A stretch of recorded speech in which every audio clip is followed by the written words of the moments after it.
Everyone already knows that Midjourney is synonymous with mesmerizing art, and if you have a great imagination to describe the picture, you will definitely get stunning arts. In this video you'll see 5 of the most beautiful animal arts from Midjourney. This picture might look like a monkey at first. At least it should it to me. But if you look closely, we see a cute lion that is made of leaves.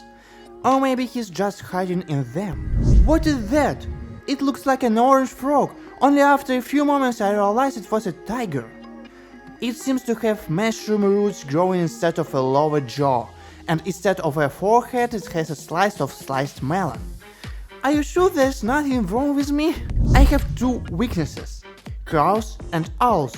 In the picture we see a distorted figure of a raven, with the skull instead of a head. It looks very fascinating. What is that? Is it an owl? Actually, I'm not surprised that an owl has re-entered my tub. Just look at its red, so piercing eyes. There's a reason we see in the description that it's a nightmare owl. I would have been scared for sure. Look at that little guy! What cute and big eyes he has! This is the earth with the head of a frog. The bottom of its mouth looks like it has a cabbage. Write your art ideas in the comments. If you want to see more content like this, then subscribe and leave like. See you later.